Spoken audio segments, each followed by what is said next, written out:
ప్రభువైన యేసుక్రీస్తు నామములో అందరి వందనాలు శుభములు తెలియపరుస్తున్న దేవుని బిడ్డలారా, ఈ ఉదయకాల సమయంలో ఈ రీతిగా మరి దేవుని యొక్క మాటలు పంచుకోవడం ఎంతో సంతోషంగా ఉంది. అయితే ప్రభు ఈరోజు మనతో ఏమి మాట్లాడనే ఉన్నారో మనము శ్రద్ధగా ఆలకించుదాం. ఒక మాట చూసినట్టయితే, మీరు ప్రేమ కలిగి ఉండుటకు ప్రయాసపడుడే అంటున్నాడు. కొరింథీయులకు రాసిన మొదటి పత్రిక 14:1 చాలా చక్కగా వివరించబడి ఉన్నది. మీరు ప్రేమ కలిగి ఉండుటకు ప్రయాసపడుడే. ఎందుకు అంటే ఈ లోకంలో ఆయన ప్రేమ స్వరూపై ఉన్నాడు. పేతురు మొదటి పత్రిక 4:6 చాలా చక్కగా రాయబడింది. ఆయన ప్రేమ స్వరూపట. ఆయనను నమ్ముకున్న నీవు ఆ ప్రేమను నువ్వు ధరించుకుని ఉండాలని ప్రభు ఈరోజు మనతో మాట్లాడుతున్నారు. నిజంగా ఈ లోకంలో అనేకమైన ప్రేమలు ఉంటున్నాయి. తల్లిదండ్రుల ప్రేమ, అన్నదమ్ముల ప్రేమ, అక్క చెల్లెళ్ళ ప్రేమ, బంధుమిత్రుల ప్రేమ, స్నేహితుల ప్రేమ, అనేక రకాల ప్రేమ ఉండొచ్చు. అయితే అది కొంతవరకే మనతో ఉంటుంది. అయితే నిజమైన దేవుని ప్రేమ, నా యేసయ్య ప్రేమ జీవిత కాలమంతయు ఈ లోకమందు పరలోకమందు నీ వెంట ఉంటుంది. అందుకే ఆ ప్రేమను కలిగి ఉండుటకు నువ్వు ప్రయాసపడమంటున్నాడు. వింటున్నావా దేవుని బిడ్డలారా? నిజంగా ఆ ప్రేమ నీలో ఉన్నట్టయితే నీ మనస్తత్వము ఎలాగుంటుంది, దేవునిలో నీ మనస్సు ఎలాగూ ఉంటుందో ఒకసారి మనం చూసుకుందాం. నిజంగా ప్రేమ కలిగి ఉండుటకు ప్రయాసపడుడి. పేతురు రాసిన మొదటి పత్రిక 4:8 చాలా చక్కగా రాయబడి ఉంది. పేతురు మొదటి పత్రిక 4:8, 9 చాలా చక్కగా రాయబడి ఉంది. ప్రేమ అనేక పాపములను కప్పును. వింటున్నావా? ప్రేమ అనేక పాపములను కప్పును అంటున్నాడు. ఇంకా కింది వచనాలు చూసినట్టయితే, కనుక అన్నింటికంటే ముఖ్యముగా ఒకని ఎడల ఒకడు మిక్కుటమైన ప్రేమ గలవారయుండుడి. మిక్కుటమైన ప్రేమ. నువ్వు ఒకని ఎడల ఒకని ప్రేమ ఎప్పుడు ఉంటుందంటే, నువ్వు ఆయనను కలిగి ఉన్నప్పుడు, ఆ ప్రేమ స్వరూపిని నువ్వు ధరించుకున్నప్పుడు ఇతరుల పట్ల నువ్వు ప్రేమ చూపిస్తావు. ఎందుకు ప్రేమ కలిగి ఉండమంటున్నానంటే, ఇక్కడ చూసినట్టయితే ప్రేమ అనేక పాపములను కప్పునంటున్నాడు. అవును దేవుని బిడ్డలారా, నీ బంధుమిత్రులు కావచ్చు, నీ స్నేహితులు కావచ్చు, వారిలో పాపం ఉన్నట్టయితే నువ్వు మాటికి ఎత్తకుండా అది కప్పును అంటున్నాడు, ఓర్చుకును అంటున్నాడు.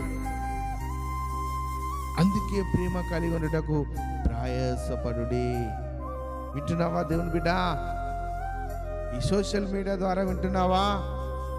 ప్రభు యొక్క లేఖనాలు నువ్వు విన్నట్టయితే, నువ్వు బైబిల్ చక్కగా చదివినట్టయితే ఇక్కడ అంటా ఉన్నాడు, నువ్వు ప్రేమ కలిగి ఉండటకు ప్రయాసపడు. మొదటిగా ప్రేమ అనేక పాపముల కప్పును. ఇంకా చూసినట్టయితే దేవుని బిడ్డలారా, కొరింథీయులకు రాసిన మొదటి పత్రిక 13:4-8 ప్రేమ గురించి 10 వచనాలు అక్కడ నిర్వహించబడాయి. అందులో ఒకటి మాత్రం మనం తీసుకుందాం. ప్రేమ దీర్ఘకాలము సహించును. ఎందుకు ప్రేమ కలిగి ఉండమంటున్నాడంటే, అది సహిస్తూ ఉన్నది. ఇతరుల పట్ల అది కప్పివే విధముగా ఉన్నది. వారి పాపములను, దోషములను, ఇంకా వారి పాప దోషములను నువ్వు ఇంకా దీర్ఘకాలము సహించేవాడిగా ఉంటావు. ఇది ఎప్పుడు నీ జీవితంలో సాధ్యమంటే, నువ్వు ఎప్పుడైతే ప్రేమ కలిగి ఉంటావో, ఆ ప్రేమ స్వరూపి అయిన దేవుని నువ్వు దర్శించుకుని ఉంటావో, ఆయనను కలిగి ఉంటావో, ఇది సాధ్యమవుతా ఉంటుంది. ఇతరుల పట్ల సహించుతూ ఉంటావు. అందుకే అంటున్నాడు, నువ్వు ప్రేమ కలిగి ఉండుటకు ప్రయాసపడుడి. ఇచ్చినావా దేవుని బిడ్డ? ఎంత చక్కగా వివరిస్తూ ఉన్నాడు దేవుడు. ఇంకా కింది వచనాల్లో చూసినట్టయితే, రోమీయులకు రాసిన పత్రిక 13:10 కూడా చాలా చక్కగా రాయబడ్డది. రోమీయులకు రాసిన పత్రిక 13:10 చాలా చక్కగా, ప్రేమ పొరుగు వానికి కీడు చేయదు. వింటున్నావా? ఎందుకు ఇంతగా చెప్తున్నాడు దేవుడు? ప్రేమ కలిగి ఉండుటకు ప్రయాసం ఎందుకు పడమంటున్నాడంటే, ప్రేమ ప్రేమ ఇతరులకు కీడు చేయదంట. ఇతరులకు కీడు చేయదంట,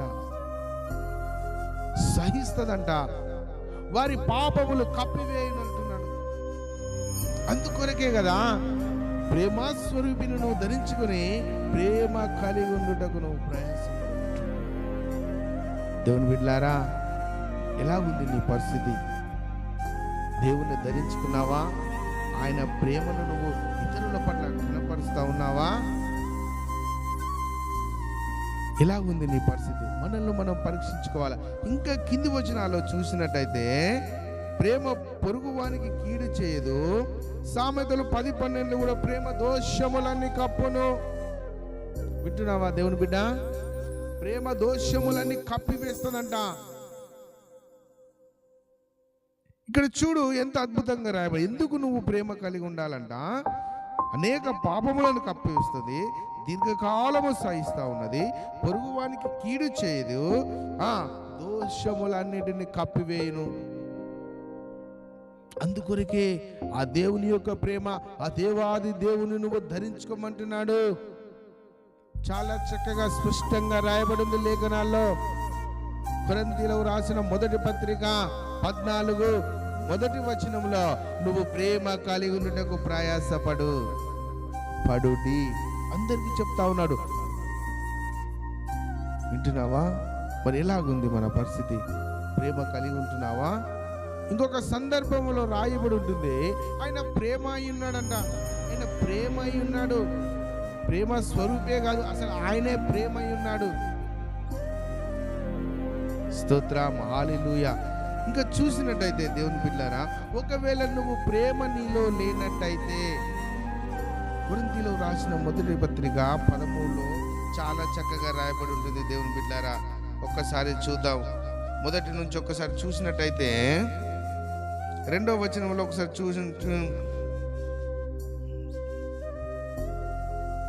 నీకు ప్రవచించి కృపావరము కలిగినను, మర్మములన్నీ జ్ఞానమంతము ఎరిగిన వాడవైనను,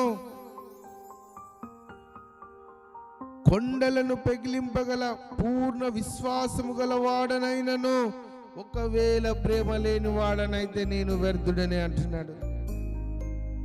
ఒకవేళ నువ్వు కొండలను కదిలించే అంత విశ్వాసం నీలో ఉండొచ్చు. వింటున్నావా దేవుని బిడ్డ? ఇంకా చూసినట్టయితే నీకు మర్మములు చెప్పగలిగేంత జ్ఞానము నీలో ఉండొచ్చు.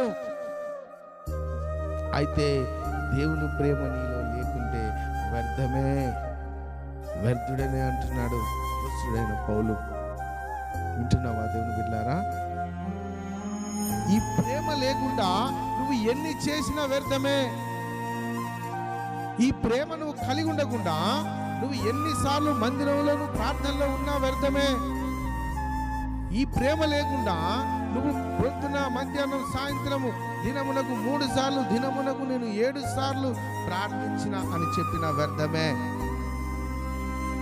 ఈ ప్రేమ నీలో ఉండాలా? ప్రేమ అంటే దేవుడు, ఆయన ప్రేమ స్వరూపి అయి ఉన్నాడు. ఆ స్వరూప్యాన్ని నువ్వు ధరించుకుంటున్నావా? ఆ ప్రేమ నువ్వు కలిగి ఉంటున్నావా? ఎందుకు కలిగి ఉండమంటున్నాడు? ఇందులో చూసినట్టయితే అనేక పాపములను కప్పును, దీర్ఘకాలము సహించును, పొరుగువానికి కీడు చేయదు, దోషములన్నీ కప్పును. ఈ మేలులు ఇతరుల పట్ల నువ్వు చూపించాలంటే, ఇతరుల పట్ల ఇవన్నీ నువ్వు కలిగి ఉండాలంటే నువ్వు మొదటగా ఆయనను ధరించుకోవాలి. దేవుని బిడ్డారా, వాక్యము సుస్పష్టంగా మనతో మాట్లాడుతూ ఉన్నది. ఇంకా చూసినట్టయితే ఇంతకుముందు మనం చదువుకున్నట్టుగా కొండలను పెగిలింపగల పరిపూర్ణ విశ్వాసం నీలో ఉండొచ్చు. కొరింథీయులకు రాసిన మొదటి పత్రిక 13:2 చక్కగా రాయబడి ఉంది. చూడండి, నీకు కృపావరములు జ్ఞానం అంతా ఉండొచ్చు, మర్మములు చెప్పేంత జ్ఞానము నీలో ఉండొచ్చు, కొండలను పెగిలింపగల విశ్వాసం నీలో ఉండొచ్చు. అయితే దేవుని ప్రేమ నీలో లేకుంటే అదంతా వ్యర్థమే, అదంతా వ్యర్థమే అంటున్నాడు. అందుకొరకే ప్రేమ కలిగి ఉండటకు ప్రయాసపడమంటున్నాడు. వింటున్నావా? దేవుని ప్రేమ వర్ణించాలంటే దేవుని బిడ్డారా ఈ రోజంతా సరిపోదు, కానీ కొన్ని వచనాల చేత ప్రభు మనతో మాట్లాడుతూ ఉన్నాడు. ఇదే ఇంకా కింది వచనాల్లో చూసినట్టయితే సపరేట్ ఒక అధ్యయనం చేసినట్టయితే ఆయన ప్రేమ కొరకు మాట్లాడినట్టయితే దేవుని బిడ్డారా, దీర్ఘకాలము సహిస్తుంది, దయ చూపిస్తుంది, ప్రేమ మత్సరపడదు, ప్రేమ డంబములాడదు, ప్రవర్తించదు, అమర్యాదగా మాట్లాడదు, అది ఉప్పొంగదు, స్వప్రయోజనాల కొరకు తిరగదు. ఇన్ని రాసి ఉంటాయి. ఇవన్నిటి కొరకు ఒక రోజంతా చెప్పొచ్చు. అయితే ఇందులోకి ఒక వచనం మాత్రము మనము తీసుకున్నాం, అదే దీర్ఘకాలము సహించును. అందుకే దేవుని బిడ్డలారా దేవుడు ఏమంటున్నాడు? ప్రేమ కలిగి ఉండుటకు ప్రయాసపడుడి. అందుకే ఆ ప్రేమ కలిగి ఉండడం అంటే ఆయన స్వారూప్యాన్ని మనం ధరించుకోవడం, ఆయనను కలిగి ఉండడం, ఆయనను మనం పొందుకోవడం. పేతురు మొదటి పత్రిక ఇక్కడ రాయబడిన 4:16 కింది వచనాల్లో చూడండి దేవుని బిడ్డలారా, ఏంటంట? ఆయన ప్రేమ స్వరూపి ఉన్నాడంట. వింటున్నారా? మనం త్వరగా ముగించుకుందాం. ఇక్కడ చూసినట్టయితే 6 ఇంకా కింది వచనాలు, స్తోత్రం, హల్లెలూయా, ఇక్కడ చూడండి దేవుని బిడ్డలారా, మన ఎడల దేవునికి ఉన్న ప్రేమను మనము ఎరిగిన వారమై దాన్ని నమ్ముకొని ఉన్నాము. దేవుడు ప్రేమ స్వరూపై ఉన్నాడు. ప్రేమ యందు నిలిచియుండు వాడు దేవుని యందు నిలిచి ఉన్నాడు. అందుకొరకే ప్రేమ యందు నిలిచిన్నవాడు, ఈ ప్రేమను ధరించుకున్నవాడు దేవుని యందు నిలిచి ఉన్నాడు. ఇంకా కింది వచనాలు చూసినట్టయితే దేవుడు వాని యందు నిలిచిండును. ఇవన్నీ ఆ ప్రేమ నీలో ఉన్నట్టయితే దేవుడు నీలో ఉంటాడంట. అందుకొరకే ప్రేమ కలిగి ఉండటకు ప్రయాసపడమంటున్నాడు. దేవుని బిడ్డలారా, ఈ చక్కటి మాటలు నీ హృదయంలో ఫలించాలని కోరుకుంటా ఉన్నాను. సోషల్ మీడియా ద్వారా ఈ వాక్యం వింటున్నావా? ప్రేమ లేని వాడుగా, ప్రేమ లేని స్త్రీగా నువ్వు ఉంటున్నావా? అయితే ఈ వాక్యాన్ని బట్టి నువ్వు సరి చేసుకో. దేవుడు సూటిగా నీతోనే మాట్లాడుతూ ఉన్నాడు. దేవుని బిడ్డ, ప్రేమ కలిగి ఉండుటకు ప్రయాసపడు, అప్పుడు నీ జీవితంలో ఫలింపు వస్తుంది. ఆయన నీ యందు నివాసం ఉంటాడు. వింటున్నావా దేవుని బిడ్డ? ఈ కొద్ది మాటలు దేవుడు దీవించును గాక, నీ జీవితంలో ఫలింపజేయును గాక.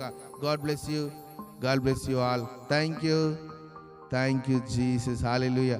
ఒక చిన్న ప్రార్థన చేసుకొని ప్రభు సన్నిధానంలో మనం ముగించుకుందాం. ప్రభువా, ప్రేమ కలిగి ఉండుటకు ప్రయాసపడమన్నావు. అవును, నిజమే దేవా.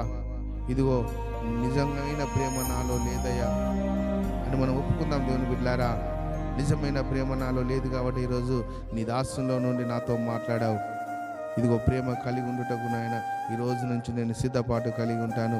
ప్రేమ జీవిత కాలమంచు సహిస్తుందన్నావు. ప్రేమ కలిగి ఉండే వారిలో నేను నివసించదని అన్నావు.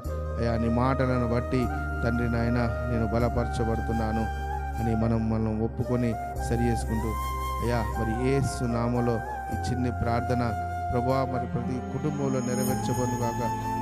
ప్రతి కుటుంబానికి ఇది ఆశీర్వాదకరంగా ఉండును గాక. ఈ వాక్యం విన్న దేవుని బిడ్డల జీవితాలలో మీరు మేలు చేత నింపగలవని, ఈ వాక్యాన్ని బట్టి వారు సరి చేసుకుంటూ సహాయ కృపను దయచేయగలవని, ముందున్న సమయం అంతా కూడా నీ పాద సన్నిధికి అప్పగించుకుంటూ నేను తగ్గించుకుంటూ నీ నామాన్ని చేసి గొప్ప చేస్తూ యేసు నామములో అడుగుచున్నాను మా తండ్రి. Amen, amen, amen. Thank you Lord Jesus. Hallelujah. God bless you all.